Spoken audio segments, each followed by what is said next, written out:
He's the future of American boxing and perhaps even the present as well. He's the one and only, the businessman, Keyshawn Davis, kind enough to join us. There he is. What's up, Keyshawn? How are you, my man? What's up? Well, I'm great, man. Nice to do another interview with you. Yes, it's good to talk to you. By the way, how do you say it? How do like the actual locals say it? Norfolk. Like Norfolk. fuck. Norfolk. Oh, like literally like fuck. Yeah. Norfolk. Yeah, Norfolk. Yep. Okay. All right. Your homecoming a couple fights ago where you sold it out and it was a big deal. That was an incredible scene. How does this, now that you're a little further along, a little more established, champ, all that stuff, how does this compare or differ from that fight a couple ones ago? Right. I feel like this fight night is definitely gonna be around two, like on steroids though. But honestly, you can never compare to the first one. You understand what I'm saying? Like the first one was just so magnificent, and the city is just so amped up for this second one. But you can never compare it to the very first one, man. And the first one was just everything just went as God's plan, which was perfect. And just expect the same thing come around this time. Expecting a sellout once again? Oh yeah, yeah, yeah, yeah, for sure, for sure. We right now the venue is sold over like 90%. So we got like 10% left on the venue. So it's definitely sold out again. Incredible. And man, I saw that scene a couple of days ago where you met up with Michael Vick and AI's there as well. Like these are Yeah. these are legends, man. These are legends of your state, of your hometown. What is it like to get this kind of love here? Here you are saying hello to his team, Norfolk State, Yeah. and then AI pulls up. Like, what is that like for you? Bro, that moment right there was amazing, man. Shouts out Top Rank for introducing us to that spring football event.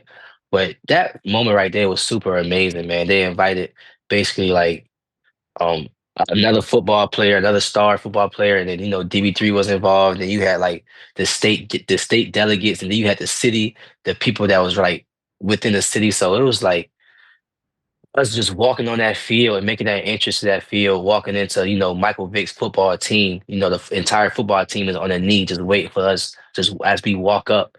And I'm just like, just looking around like, dang, like DB3 is a part of like something real legendary outside of just our sport of boxing. They accepting us in every aspect in our city. So I couldn't be more grateful. I love that. And any words of advice shared? Like, I mean, those guys, they say anything to you about just being a role model, about competing on the big stage, about succeed? Anything they share that stuck with you? Oh, for sure. One thing they did share with me was their first home game, and it's gonna be the last week in August for Okay. sure. And I'm making it for sure. And a lot of those guys that was on the team was just saying how much they follow me, how much they look up to me, how much they love my energy, and how they can tell that I come from Norfolk. You know what I'm saying? I always say that's just who I am. Who I am today, my character, how I talk and everything, it comes from Norfolk. So seeing or hearing them guys that still live out here saying like, bro, you sound exactly like I'm from Norfolk. And I haven't lived here some years now. It's like, yeah, all right, for sure. Like it just give me like extra motivation. Like, yeah, just keep doing what I'm doing, keep being myself for sure. People Now, don't see me as a celebrity out here. They just see me as, this Keyshawn Davis from Norfolk. now that your star is growing, you're getting more popular. People are knowing who you are. You're rising in your pro career.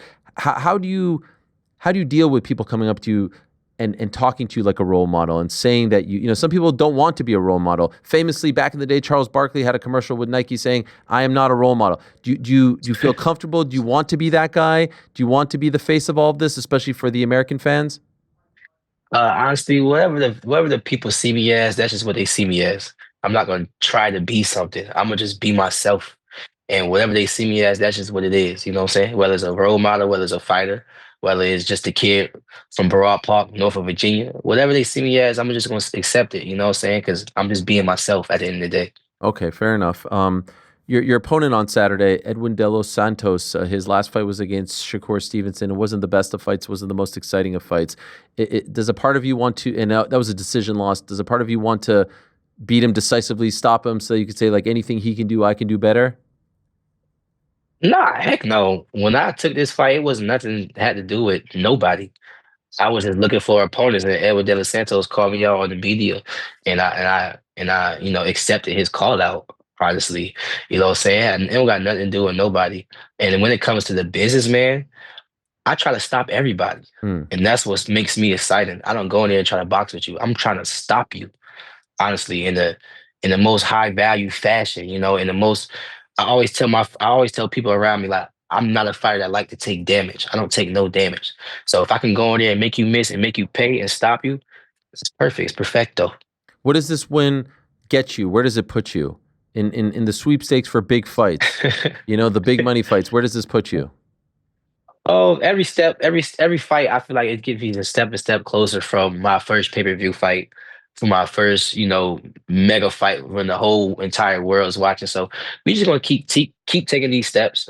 People is telling me, after I stop De Los Santos, this gonna put me like right here, like you're really gonna be that guy. But I don't really let none of that get to my head. I just keep fighting, keep knocking guys out, and whatever God got for me, then that's what it's gonna be.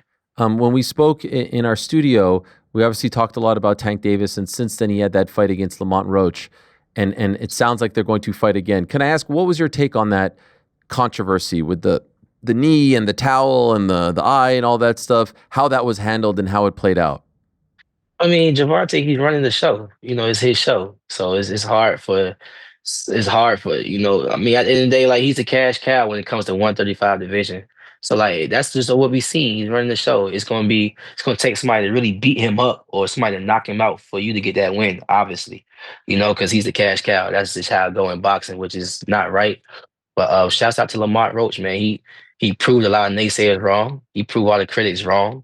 And honestly, shoot, it's a real 50-50 fight going into the rematch as well. So I just hope he gets the fair decision, even if it's a close decision. You know what I'm saying? Yeah. Did you expect it to go that way, or did he surprise you as well, Lamont? Well, I want to say I hope he get the decision, like as if I want Tank to lose. You know what I'm saying? Because Yeah. that's not the case. I'm just saying if he wins the fight, it is a close decision. Give him the decision. But now I'm gonna be real. Leading up to that fight, I was saying Tank was gonna knock Lamont out. He was coming up from 130 to 135, and Lamont never fought a level of competition like that before. So I was with Tank. You know what I'm saying? I wasn't like, yo, I'm all the way with Tank, like he's gonna do it, but it was just like, yo, I feel like Tank is gonna knock him out, and he gonna get the win. But as I seen the fight happening, because I'm a real fighter. I know boxing, like in the midst of things. So as I'm watching the fight, I'm like, oh nah, it's gonna be a tough fight. It's gonna be tough. You know what I'm saying? My decision like it's instantly changed once I seen them in the ring and fighting. I'm like, oh nah, it's gonna be tough. And it might be a draw or it might go to Lamont. That's what I was saying. What do you think happens in the rematch? And I don't know. I ain't gonna lie to you. I don't know. I don't know. I wanna say Lamont probably pull it out and get it. But you can never, doubt Tank. Tank is a very, very skillful fighter at the end of the day. People always talk about his power, but I always knew Tank could box a little bit as well. Um, Lamont showed me something different this time around. I'm not gonna lie. I didn't know he could box that well. But I feel like if he bring that or step it up a level, then maybe he could win. But I'm gonna just stay out of it. Like, yeah, I'm a boxer or whatever, but I don't know everything, obviously. You know what I'm saying? Sure. So I just think it's a 50-50 fight, and the best man wins. Do you think there's a chance you win this fight, Tank wins, and he could be next? No, I ain't gonna lie. I feel like Tank is just thinking on a different stratosphere right now. I feel like he's definitely chasing that Jake Paul fight. I feel like Tank want to just do things differently at this point. I don't think he really want to fight like us fighters. You know what I'm saying? Because at the end of the day, people always say in boxing, don't punch down, which means don't fight people that's not really of your caliber. So you can make those paydays. You know what I'm saying? So I don't really think he's paying attention to us at this point. I just think he need to get this rematch. He trying to get his rematch settled. Get his respect back in the sport, and then go fight Jake Pauls and maybe do like an exhibition with a WWE fighter or whatever. Like I don't know, but I just think he trying to do things differently so he can get them real big paydays. How would you feel about that if in the prime of his career he fights someone like Jake? At the end of the day, man, we've been doing this for so long. We in a position where we need to do what we want to do. Like we've been doing this for a long time, taking punches for a long time, and it's not easy to go in there in front of millions of people and take punches. You know what I'm saying? So he earned the right to do what he want to do. Outside of that, him and Jake Paul is going to bring so much eyes on the sport of boxing. I think it's good for boxing. Understand what I'm saying? I said this in one interview. I'm gonna say it again. Tank did a great job carrying the torch after Floyd Mayweather. He kept those casual eyes on the sport of boxing, especially for our culture, for fighters like me that can gravitate to that and take his torch. You understand what I'm saying? So he did a great job of carrying the torch and just keeping boxing lit for us. Incredible. Well, I hope that he fights you. I understand why he would do it. I wouldn't begrudge anyone trying to make that money, but I think that obviously there's a huge interest and demand in seeing you fight him, given the backstory, given how good you have looked as of late. So I'm still holding out hope if the stars align.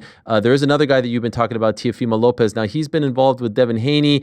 Haney's calling him a duck. I think you're calling him a duck as well. What's going on with Teo, in your opinion? What's happening here? It's all kinds of First of drama. all, First of all, T.O. needs to stop being racist. Period. Amen. That's number one.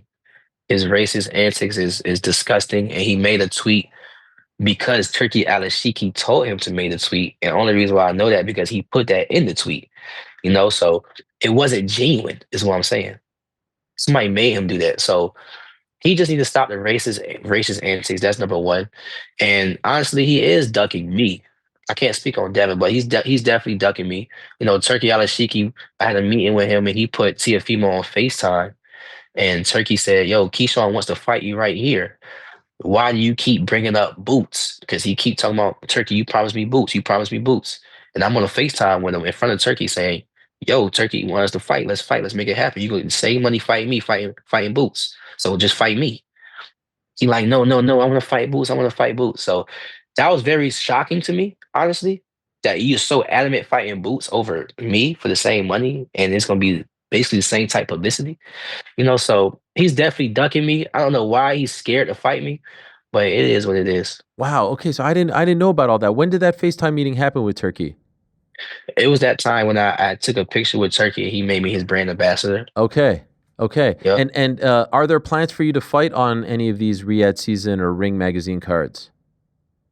Turkey love all great fighters. You know what Yeah. I'm saying? And obviously I'm one of them in that caliber, you know what I'm saying? So it's not far fetched for Turkey to reach out to me so he could put me on one of those Riyadh cards, you know what I'm saying? Especially with a fight like Teofimo or Devin Haney, Isaac Cruz, like one of them real big names, Javante, so it's not far fetched at all. So do you like at this point? Are you not thinking like? Do you think that the Tio fight never happens? Do you think he has no interest in ever fighting you? I mean, it takes two to tango, you know Yeah. what I'm saying? And a scared man, it's hard to put him in the ring. Like it was just one guy that for this fight that I wanted to fight, and we was gonna put it out there in Vegas, and it was a Mexican fighter, and this Mexican fighter asked for $8 million to fight me What? for Who was real. it? Who was it? So, Who was it? so now I don't want to put him out Why? there Why? like Put that. him out. Put him out. It was a Mexican fighter. All right. He's a high level, so people could depict from that. Okay. You know what I'm saying? But yeah, he asked for $8 million. So people just know my people know like if you fight me, like it's gonna be something serious, and I can really like diminish their career because how bad I could do it to them. You know what I'm saying? No Diddy. So people just know. So whoever is willing to get in the ring with me is a hell of a guy at this point. People always want to talk about boogeyman this, boogeyman that. Well, I mean, I feel like, but hey, whatever. Shouts out to Edwin De Los Santos for taking this fight in my hometown, man. It shows that he got balls and grit. And a guy like that wouldn't take a fight like this and think he wouldn't win. You know what I'm saying? So he's coming to definitely to diminish what I got going on. And that's what's going to make it a spectacular night. Do you think Tio would rather fight Haney than you? Yes. Yes. I mean, just think of the fighting styles that we both have. Devin Haney is a boxer first. And Devin Haney didn't stop nobody in like 10 years, like literally 10 years. Like I think it was like whatever, years. He ain't Yeah. stopped nobody a year. So you got a young, hungry lion that's stopping guys back to back. And I'm in front of your face fighting you. I'm a fighter first and then a boxer second. You know what I'm saying? So it's a safer route fighting a Devin Haney than fighting a young Keyshawn Davis. By the way, to that point, last week on my boxing show, we came up with our top 10 popcorn list forget about pound for pound. Everyone has their pound for pound. It's all the same, and it's just like one guy here, one guy there. I like that. So I came up with my popcorn list, the 10 fighters, regardless of gender or weight class, that are must-see Right. TV, that I have to watch no matter what. I don't care who they're fighting. I'm sitting down. The most exciting fighters, basically, in the sport. Right. Keyshawn Davis was on my list. I just want to let you know that, all right? My co-host didn't All have right, for sure. Keyshawn Davis is on the list, and you're going to be climbing. You're going to be up there in the top 3, top 5, whatever, in very short order. And so at this point, are you starting to sense this? Are you starting to sense that as you get more popular and as your star is rising, a lot of the big names are not going to? Are you going to feel like it's going to be hard to get these big fights because guys just don't want to engage with you? Is that what you're sensing? No, I don't really sense that. I just feel like I gotta keep building my profile, like real life, keep building my profile. I feel like after a fight like this, my profile will jump up, especially when I stop this guy. So like my profile will jump up and I will be worth more than what I am today. Today's price is not Yes. yesterday's price. You understand what I'm saying? So I just gotta keep building my profile and maybe, hey, maybe that guy that asked for $8 million, he probably could get that 8 million after I knock De Los Santos out. Speaking of which, the Top Rank ESPN deal is coming to an end. Do you plan on sticking around with Top Rank post ESPN deal? Well, I have a contract with Top Rank, so that's my obligations. But if things make sense for everybody and they let me go do something big, it makes sense for them. I'm still supporting Top Rank. I still got the name behind me. So I still can, promote their name and Top Rank banner. I'm the head honcho at Top Rank right now, so I got a little more leeway. You understand what I'm saying? Yeah. So if things make sense, then I'm going to stay active. That's number one. So when things make sense, that's just what's going to happen, whether it's on the Top Rank banner or it's just on something else. You're happy with them? Oh yeah, for sure. I Okay. mean, I'm 13-0 with a world title. I'm building my name. I'm selling out arenas at 11-0. You know what I'm saying? Like I don't have no problem with the top rank at all. I'm like, yo, I want to fight this person, and they making it happen. Yeah. And I'm in the rooms when we're discussing my check.